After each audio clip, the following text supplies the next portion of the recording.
चलिए, जय हिंद आप सभी लोगों को। देखिए, आज आप लोग को समझना है प्रश्नावली 1.3 का। ठीक है, 1.2 का वन शॉट और सब हो गया था। आप लोग जो पीछे नहीं पढ़े हैं 1.1 2 3 लगातार पढ़ते रहिए। ठीक है, लगातार ये सीरियली क्लास आप लोगों के लिए चल रहा है।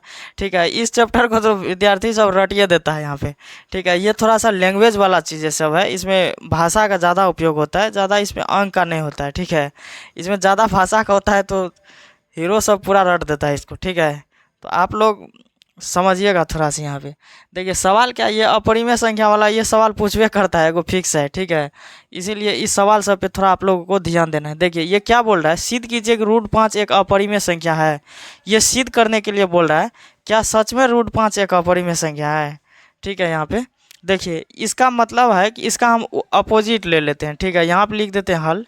देखिए, इसका अपोजिट ले लेते हैं, क्योंकि ये बोल रहा है प्रूव करने के लिए। यदि क्या सच में √5 एक परिमेय संख्या है, तो ये √5 को हम परिमेय संख्या मान लेते हैं। क्या मान लेते हैं? परिमेय संख्या। यहाँ पे देखिए लिख देते हैं, माना कि क्या है कि अपरिमेय संख्या है तो इसको अपोजिट लेना है। माना कि √5 एक परिमेय संख्या है। क्या मान लेते हैं? √5 एक परिमेय संख्या है। ठीक है, यदि कोई भी संख्या परिमेय संख्या होता है तो उसको हम p/q के रूप में लिख सकते हैं। ये आप लोग पीछा से लिखते हैं थोड़ा सा जैसे अट जाए। ठीक है, आप लोग कॉपी में जो उतारिएगा इसके सामने उतारिएगा, काहे कि हम इसलिए पीछा उतार रहे हैं कि आधा में या इधर हो जाए आधा में उधर हो जाए। ठीक है, कॉपी में लेकिन लाइन से उतारिएगा यहाँ से। देखिए, जब कोई भी परिमेय संख्या होता है तो यदि कोई परिमेय संख्या है तो उसको हम p/q के रूप में लिख सकते हैं। यदि √5 यदि हम आप लोग मतलब सवाल के हिसाब से परिमेय संख्या है तो इसको हम p/q के रूप में लिख सकते हैं। ठीक है, यदि p/q के रूप में लिख सकते हैं तो p/q सअभाज्य संख्या होना चाहिए। परिमेय संख्या के लिए ये कंडीशन दिया जाता है, यदि रूट पर कोई भी संख्या यदि परिमेय संख्या है तो उसको हम p/q के रूप में लिख सकते हैं। ठीक है, और जो p/q होता है वो सअभाज्य संख्या में, यानी कि उसका मौसा जो है ना 1 होना चाहिए, यानी कि HCF 1 होना चाहिए। प्यारे बच्चों, आप लोग इसको ध्यान से समझिएगा, काहे कि ये भाषा का सवाल है। ठीक है, यहाँ पे लिख सकते हैं p और q सअभाज्य संख्या है। p और q सअभाज्य संख्या है, सअभाज्य संख्या है। ठीक है, कौन सा संख्या है आप लोग बताइएगा, क्योंकि p/q जो है परिमेय संख्या तभी हो सकता है जब यह सअभाज्य संख्या हो। सअभाज्य संख्या का मतलब होता है जिसका मौसा 1 हो। ठीक है, यहाँ तक आप लोगों को किसी को कोई दिक्कत? देखिए, जब यहाँ पे बटन में 1 और q का मान 0 नहीं हो, क्या नहीं हो? 0। यदि q का मान 0 हो जाएगा तो सत्यानाशी हो जाएगा। जब q का मान 0 हो जाएगा तो भाग 0 से होगा, तो उसका मतलब ये क्या हो जाएगा? 0 जो होगा तो p का मान ही नहीं निकलेगा, क्योंकि 0 से किसी भी चीज़ को भाग दीजिएगा तो अपरिभाषित हो जाता है, उसका कोई मतलब नहीं बनता है। ठीक है, तो इसमें देखिए √5 बराबर क्या हो गया? p/q हो गया। इसको देखिए, वैसे तो आप कुछ नहीं कर सकते हैं, इसको दोनों तरफ वर्क कर दीजिए सीधा हिसाब किताब। क्या कर देंगे? दोनों तरफ वर्क करने पर, दोनों तरफ वर्क कर दीजिए, तभी इसका कोनो फैसला निकलेगा। ठीक है, √5 पे आपको क्या करना पड़ेगा? स्क्वायर करना पड़ेगा, फिर p/q पे क्या करना पड़ेगा? स्क्वायर करना पड़ेगा। देखिए, √5 को यदि 2 बार गुना करते हैं तो रूट में 2 को 5 होगा। आपको पता होगा जो चीज़ रूट में 2 बार होता है उसको हम 1 बार लिख सकते हैं, वैसे बिना रूट का। तो √5 पे स्क्वायर है तो ये क्या हो जाएगा? 5 बराबर p²/q²। देखिए, यहाँ जब बटा 1 लगाइएगा तो p² का मान क्या आ जाएगा? 5q²। ठीक है, अब यहाँ पे देखिए p² को आप 5 से भागा दे सकते हैं। ठीक है, तो ये देखिए, इसको आप समीकरण 1 मान लीजिए। कितना मान लेते हैं? 1 मान लेते हैं। यहाँ पे देखिए, ये समीकरण 1 मान दिए। अब देखिए, ये p²/5 हो सकता है। q² का यदि आप मान निकालिएगा तो p²/5 हो सकता है, और यहाँ पे q² बच जाएगा। ये p²/5 होगा तो यहाँ पे क्या बच जाएगा? q²। आप कोना कोनी गुना करके पता कर सकते हैं, इसके साथ गुना कीजिएगा तो p², 5 से q² में गुना कीजिएगा तो 5q²। ठीक है, तो ये p² क्या हो जाएगा? 5 हो जाएगा। ये आप लोग समीकरण है, इसको अच्छी तरीक़ा से समझ सकते हैं। ठीक है, अब देखिए p² को जो है 5 विभाजित कर रहा है कि नहीं, यहाँ पे स्पष्ट रूप से देखिए p² को 5 विभाजित कर रहे हैं, यानी कि 5 से आप भाग दे सकते हैं। यहाँ पे लिख सकते हैं, तो अब लिखिए, अब p² क्या हो जाएगा? यहाँ पे देखिए p² कौन चीज़ को विभाजित कर रहा है? 5 को। तो 5 को यहाँ लिखिए, 5 को p² को विभाजित कर रहा है, 5 p² को विभाजित कर रहा है। इसमें कोई संकोच की बात है? बताइए। पी स्क्वायर किसको विभाजित कर रहा है, अरे 5 किसको विभाजित कर रहा है, पी स्क्वायर को विभाजित कर रहा है। इसलिए हम ये भी कह सकते हैं, 5 जो है पी को भी विभाजित करेगा, 5 पी को भी विभाजित करेगा। ठीक है। जब आपको पता है कि पी स्क्वायर मतलब 5 जो है पी स्क्वायर को भी विभाजित कर रहा है, तो आप पी स्क्वायर हटा दीजिएगा तो 5 को क्या कहते हैं, पी को भी 5 विभाजित करेगा यहाँ पे। यहाँ तक किसी को कोई दिक्कत? अब देखिए यहाँ तक तो आप लोग को समझ में आ गया होगा। अब लेते हैं अगला स्टेप। कौन सा स्टेप लेते हैं? अगला स्टेप लेते हैं। अब मान लेते हैं हम पी को यहाँ देखिए यह क्या है, पी स्क्वायर बराबर क्यू 5 क्यू स्क्वायर। ठीक है। अब जो है पी को हम 5 एम मान लेते हैं। क्या मान लेते हैं? यहाँ पे मान सकते हैं, माना कि पी को हम क्या मान सकते हैं, 5 एम मान सकते हैं। ठीक है। अब समीकरण 1 में जो है पी का मान रख दीजिए। ये जो पी का मान आया है वो समीकरण 1 में रख दीजिए। कहाँ पर रख देना है? समीकरण 1 में रख देना है यहाँ पे। ठीक है। यहाँ देखिए एम कोई पूर्णांक है, इसमें कोनो दूसरा चीज़ नहीं है। एम क्या है? पूर्णांक है। एम एक यहाँ पे क्या है? पूर्णांक, यानी कि कोई संख्या है, पूर्णांक है। अब देखिए समीकरण 1 के हिसाब से आपको चलना है। समीकरण 1 से किसके हिसाब से? समीकरण 1 से। समीकरण 1 क्या है? देखिए पी स्क्वायर बराबर 5 क्यू स्क्वायर है। पी स्क्वायर बराबर क्या है? 5 क्यू स्क्वायर। अब देखिए पी का मान यहाँ पे क्या भर देना है? 5 एम। 5 एम पे यहाँ देखिए पी का मान 5 एम है तो पी की जगह पे 5 एम रख देना है। स्क्वायर रखिए बराबर 5 क्यू स्क्वायर। ठीक है। अब देखिए 5 का स्क्वायर है तो ये कितना हो जाएगा? 5 है 25 एम स्क्वायर बराबर ये 5 क्यू स्क्वायर तो है ये है। ठीक है। 25 से 5 कट जाएगा कितना बार में? 5 बार में कट जाएगा। तो यहाँ देखिए 5 एम स्क्वायर बराबर क्या हो जाएगा? Q square. 5 एम स्क्वायर बराबर क्या हो जाएगा? Q square. ठीक है। यहाँ तक कि सबको समझ में आ गया। अब देखिए क्यू स्क्वायर को भी 5 विभाजित करेगा कैसे? अब जब हम 5 एम स्क्वायर बराबर क्या आ गया? Q square. एम स्क्वायर का जब आप मान निकालिएगा इसका एम स्क्वायर का, क्या होगा? क्यू स्क्वायर बटा 5। अब देखिए कंडीशन इज द सेम। ठीक है। कंडीशन जिस तरह से उसका था पी स्क्वायर पी वाला का, उसी तरह से क्यू वाला का भी है। ठीक है। क्या कंडीशन है? Same condition. अब देखिए यहाँ पे लिखते हैं, अब यहाँ पे भी लिखिए, क्या लिखिए? 5 क्यू स्क्वायर को विभाजित कर रहा है। ये देखिए 5 किसको विभाजित कर रहा है? क्यू स्क्वायर को विभाजित कर रहा है। ठीक है। 5 को वहाँ क्यू स्क्वायर को विभाजित कर रहा है, विभाजित कर रहा है। किसको विभाजित कर रहा है? क्यू स्क्वायर को विभाजित कर रहा है। अतः हम यह कह सकते हैं, जो 5 जो है ये क्यू को भी विभाजित करेगा, क्यू को भी विभाजित। ये जो भाषा जितना है ना, समझ जाने के बाद अपना मन से लिखिएगा, किसी का भाषा नहीं लिखिएगा। कोनो मास्टर या कोनो भी गुरुजी के पास पढ़ते होइएगा तो आप लोग किसी का भाषा नकल मत कीजिएगा। बस सेंटेंस मतलब ये क्या कह रहा है इस चीज़ को समझिएगा। ठीक है। भाषा खुद का होना चाहिए, अपने आप का भाषा। किसी का भाषा और किसी का चीज़ नकल करने से कुछ नहीं होता है। ठीक है। खुद का भाषा बनाइए, खुद का ब्रांड। सवाल समझिए और ब्रांड खुद का बनाइए। आज तक देखें हैं किसी का थ्योरी या ज़िंदगी में हम लिखाए हैं, खुद का बनाते हैं, किसी का अपना किसी का नहीं होता है। ठीक है। कोई भी थ्योरी यदि पढ़ाते हैं उसमें पूरा रिसर्च करके पढ़ाते हैं, उसको देखिएगा तो पूरा आपको किताब से भी जल्दी नहीं मिलेगा, क्योंकि ढेर सारे जगहों से मिला करके एक लैंग्वेज तैयार करते हैं जो खुद का ब्रांड होता है। ठीक है। इसीलिए आप लोग भी अभी से आदत डालिए खुद का ब्रांड बनाने का। अब देखिए 5 जो है क्यू को विभाजित करेगा। ठीक है। अब यहाँ पे क्या होगा? 5 क्यू को विभाजित करेगा। ठीक है। यहाँ तक किसी को कोई दिक्कत? अब देखिए अब इससे गुणनखंड क्या निकल करके आएगा? पी और क्यू का यहाँ पे गुणनखंड कितना आ रहा है?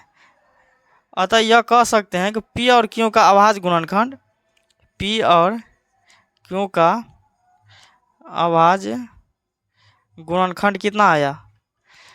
इसमें भी देखिए 5 है, इसमें भी देखिए 5 है, तो दोनों का गुणनखंड कितना निकल के आ रहा है? 5। पी और क्यू का कितना गुणनखंड आ रहा है? 5। लेकिन किसी भी परिमेय संख्या में पी और क्यू सअभाज्य संख्या होना चाहिए। क्या होना चाहिए? सअभाज्य संख्या, जिसका मस 1 हो। बट यहाँ पे कितना निकल करके आ रहा है? 5। ओनली फॉर क्या होना चाहिए यहाँ पे, यदि एक निकल करके आता तो इस सवालवा का कहने का मतलब ठीक था कि सच में ये परिमेय संख्या होता।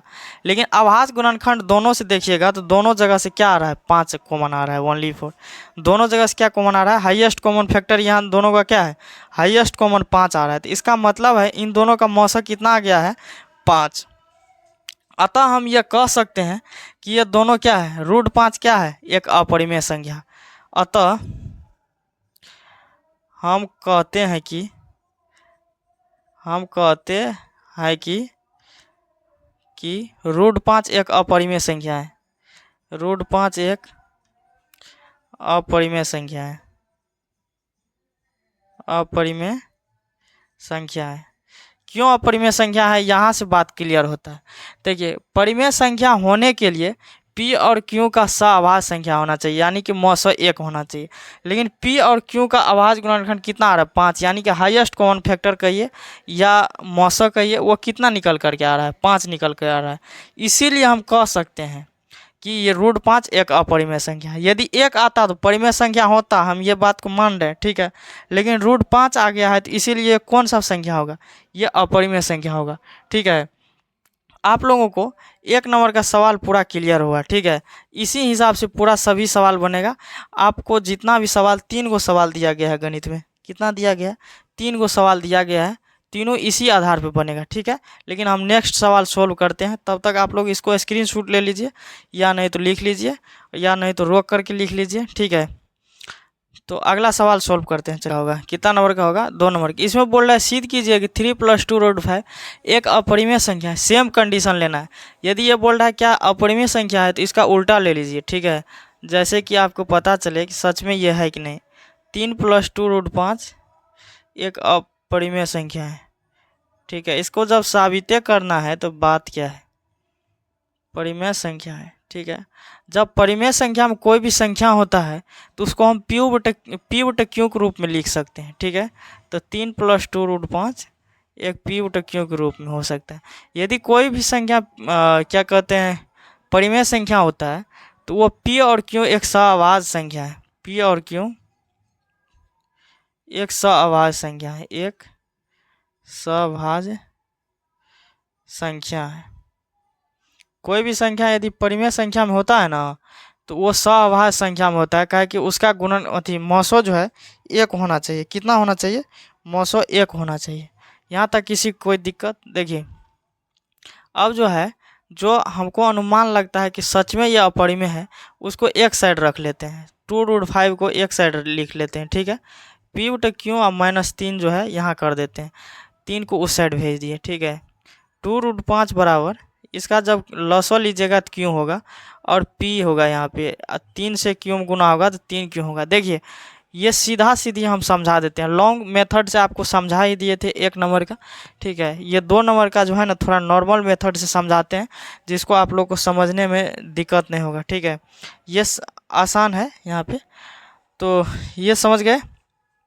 अब देखिए, आप लोगों को बता दिए थे कि √5 एक अपरिमेय संख्या, इसको साबित कर दिए थे। √5 को आप लोग को साबित कर दिए थे, ठीक है। ये मच्छर का है घूम रहा है जी, समय शुरू हो गया इन लोग को घूमने का, इतना जोर से हल्ला करती है ना ये सब, ठीक है। अब देखिए, P/Q ये जो है एक पूर्णांक है, इसको मान लेते हैं समीकरण 1। अब यहाँ पे देखिए समीकरण, ये देखिए P है, Q है, 3Q एक पूर्णांक है। क्या है, एक पूर्णांक है, ठीक है। P 3Q Q ये जो है इस साइड में देखिए, किसी भी संख्या को जो परिमेय संख्या होता है ना, उसको P/Q के रूप में लिख सकते हैं, ठीक है। तो ये जो है एक पूर्णांक है, तथा इसको हम कह सकते हैं कि ये एक परिमेय संख्या है, तथा P - 3/Q 3Q/Q एक परिमेय संख्या है, ये कह सकते हैं। इसमें कोनो बात नहीं है, ठीक है। ये कौन सा संख्या हो जाता है, परिमेय संख्या हो जाता है। ये कौन चीज़ से पता चला, समीकरण 1 से पता चला है। ये लगाइए दीजिए यहाँ पे, जिससे आप लोग को दिक्कत ना हो, वही काम कीजिए। P, Q, 3, ये देखिए समीकरण 1 के हिसाब से पता चला कि ये जितना भी ये पूरा जो सिस्टम है, पूरा सिस्टम ये एक पूर्णांक है, ठीक है। जब ये पूर्णांक है तो ये एक परिमेय संख्या है, काहे कि पी बटे क्यू के रूप में इसको हम लिखे हैं। इसको साइड कर लीजिएगा, इस साइड भी हो सकता है, क्यू इस साइड भी जा सकता है, ठीक है। तो ये कौन सा संख्या हो जाता है? परिमेय संख्या। लेकिन √5 को हम साबित किए हैं 1 नंबर के सवाल में कि ये अपरिमेय संख्या है, ठीक है। कि आप ये कह सकते हैं कि 2√5 एक अपरिमेय संख्या है। ये क्या है? अपरिमेय संख्या। इससे पीछे आपको साबित भी कर दिए, एक अपरिमेय संख्या है। अब देखिए, तो किसी भी अपरिमेय संख्या के बराबर परिमेय संख्या कभी भी जीवन में नहीं होता है। तो यहाँ देखिए, ये अपरिमेय संख्या है, तो अपरिमेय संख्या के बराबर कभी भी परिमेय संख्या हो सकता है? नहीं हो सकता है। तो अब यहाँ पे लिख सकते हैं कि अपरिमेय संख्या बराबर अपरिमेय संख्या बराबर परिमेय संख्या कभी हो ही नहीं सकता है। तो अपरिमेय संख्या बराबर परिमेय संख्या असंभव है, मतलब कभी भी ये चीज़ संभव नहीं है। परिमेय संख्या क्या है? असंभव है। ये कभी भी संभव नहीं है। कोई भी अपरिमेय संख्या है ना, तो उसके बराबर परिमेय संख्या कभी टिक ही नहीं सकता है, ठीक है। तो अब ये कह सकते हैं कि हम जो ये माने थे, अतः हम कह सकते हैं कि जो हम माने थे वह मेरा मानना गलत है। हमारा मानना क्या है? गलत है। अतः 3 + 2√5 एक अपरिमेय संख्या है, एक अपरिमेय संख्या है। देखिए, ये मेरा खुद का भाषा होता है, किसी का भाषा नहीं होता, ना तो किताब का ना किसी का। ओनली फॉर ब्रांड ब्रांड भाषा का उपयोग करते हैं, ठीक है। अपरिमेय संख्या बराबर परिमेय संख्या कभी भी संभव नहीं है। इसी तरह से हम कह सकते हैं कि जो हम माने थे वह मेरा मानना गलत है, ठीक है। ये गलत फहमी से मान लिए थे जो ये परिमेय संख्या है, तो ये हमारी मानना गलत हो गया। इसी से ये स्पष्ट बात है, ये कह सकते हैं 3 + 2√5 क्या है? एक अपरिमेय संख्या। इससे बात स्पष्ट हुआ कि जो चीज़ अपरिमेय है उसके बराबर में कभी भी जीवन में परिमेय संख्या नहीं हो सकता। तो ये अपरिमेय है तो ये परिमेय नहीं हो सकता है। तो इसीलिए हम जो माने परिमेय वो गलत है। इसीलिए 3 + 2√5 क्या है? एक अपरिमेय संख्या है। समझ में आ गया यहाँ तक? अब सवाल नंबर 3 को देखिए कैसे सोल्व होता है, ठीक है। 1 नंबर का सवाल ले लेते हैं, 1/√2। अब देखिए, इसमें भी अपरिमेय ही सिद्ध करना है, ठीक है। तो यहाँ पे लिख लीजिए, माना कि 1/√2 एक परिमेय संख्या है, ठीक है। क्या मान लीजिए? एक अपरिमेय संख्या है। देखिए, कोई भी चीज़ यदि परिमेय संख्या होता है तो उसको हम P/Q के रूप में लिख सकते हैं। और P और Q जो है ना, दोनों सभाज्य संख्या होना चाहिए, दोनों सभाज्य संख्या होना चाहिए, सभाज्य संख्या है। और Q का मान 0 तो नहीं है होना चाहिए, क्या कि अपरिभाषित करके रख देता है। अब देखिए, यहाँ से कोई भी चीज़ पता नहीं चल सकता है।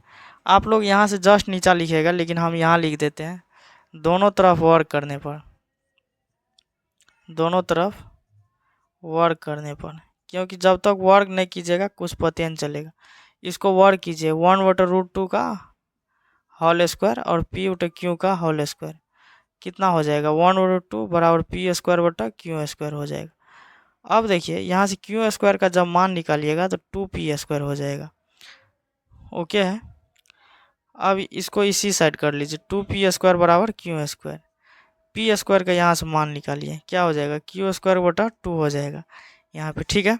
अब देखिए, Q² 2 से, अब देखिए 2 Q² को विभाज्य कर रहा है, 2, Q² को विभाज्य कर रहा है। सेम कंडीशन वही लगाना है, आप लोग को तो बनाते बनाते याद हो जाएगा।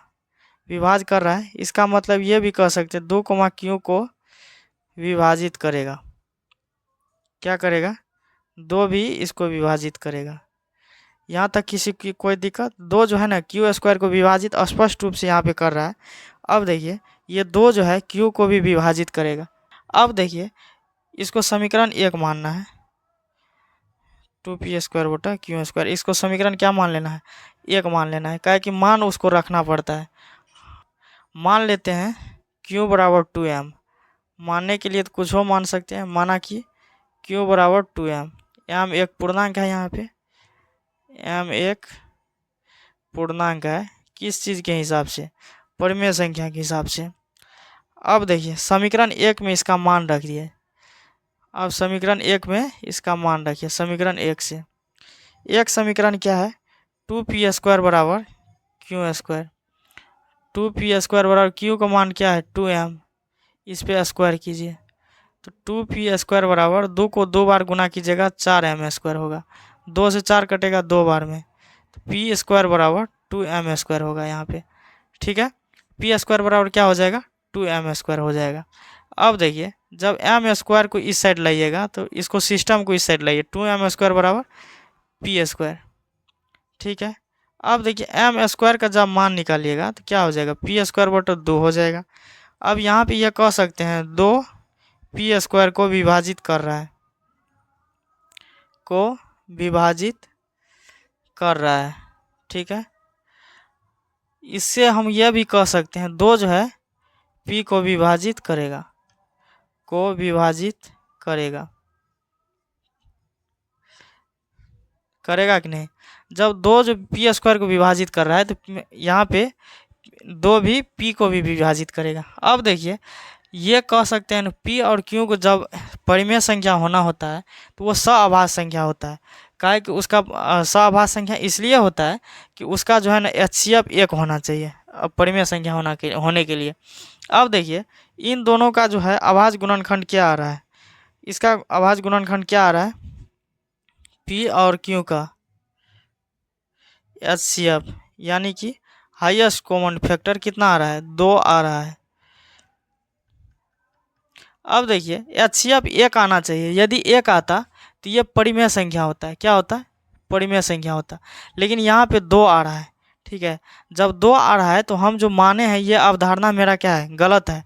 इससे स्पष्ट होता है कि, इससे स्पष्ट होता है कि 1/√2 एक अपरिमेय संख्या है, एक अपरिमेय संख्या है।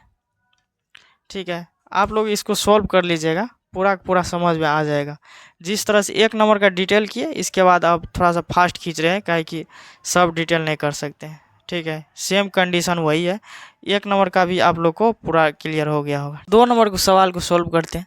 ठीक है, 2 नंबर में क्या है 7√5।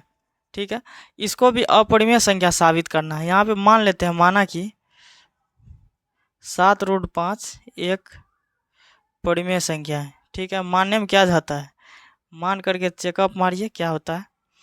यदि परिमेय संख्या कोई भी चीज़ होता है तो उसको p बटा q के रूप में हो सकता है।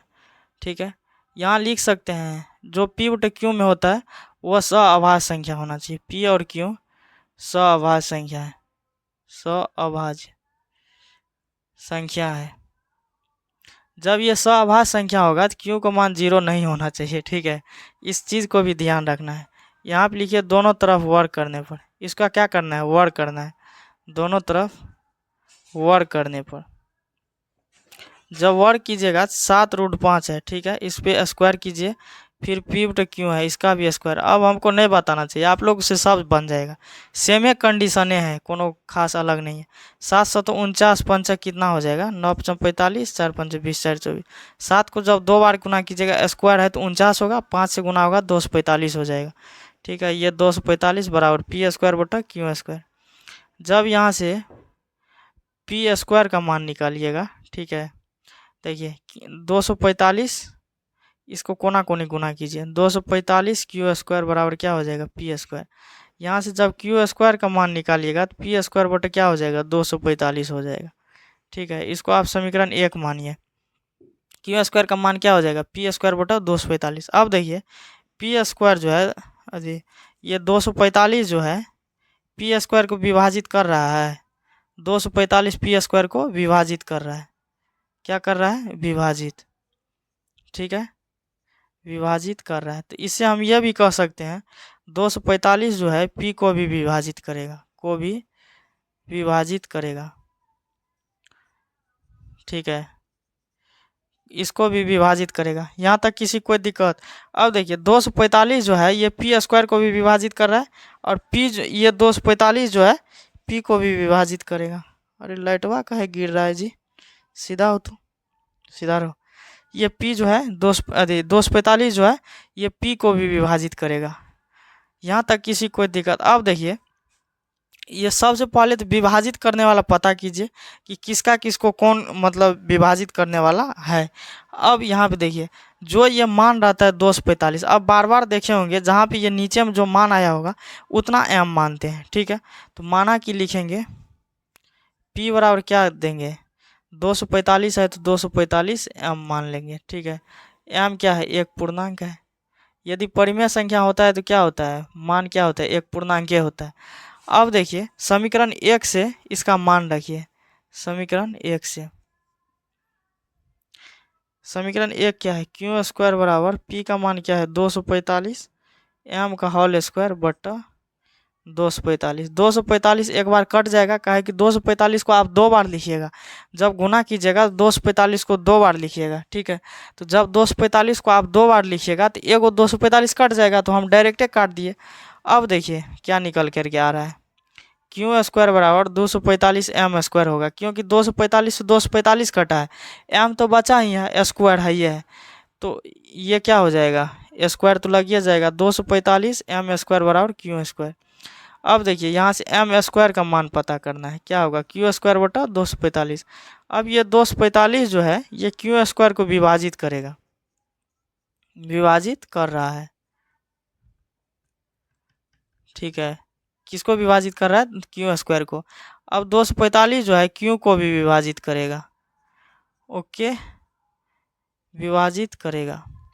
देखिए इससे क्या पता चलता है, पी और क्यू का गुणनखंड, इसका अभाज्य गुणनखंड क्या आ रहा है, इसका अभाज्य गुणनखंड यानी कि हाईएस्ट कॉमन फैक्टर कितना आ रहा है, HCF जो बोल रहे हैं। देखिए P के भी हिसाब से 245, Q के भी हिसाब से कितना आ रहा है 245, लेकिन इसका कितना आना चाहिए, किसी भी परिमेय संख्या में सअभाज्य संख्या यानी कि हाईएस्ट कॉमन फैक्टर 1 आना चाहिए, लेकिन इसका अभाज्य गुणनखंड क्या हो गया 245 हो गया।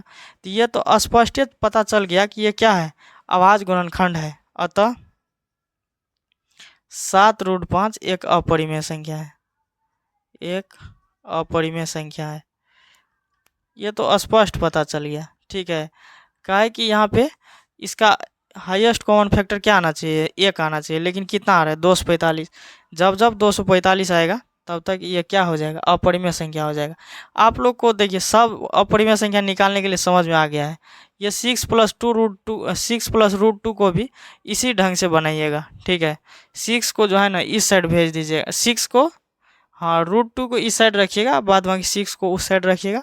वो 2 नंबर का जो सवाल आप लोग को बनाए थे, 2 नंबर का अंक वाला, सेम कंडीशन इस पे रूल फॉलो होगा, सेम कंडीशन से बना दीजिएगा, ठीक है। सेम का same to same condition is the best condition. ढेर सारा मतलब आप लोग को जितना ऑफलाइन क्लास से बेहतर ऑनलाइन में दिमाग दिया जाता है, ठीक है। ऑनलाइन में मतलब कम ही समय में बहुत नॉलेज आप लोगों को डेवलप हो जाता है, बहुत बेहतर आप लोगों को ये चीज़ें हैं, इसलिए बेहतर ढंग से आप लोग भी मेहनत कीजिए।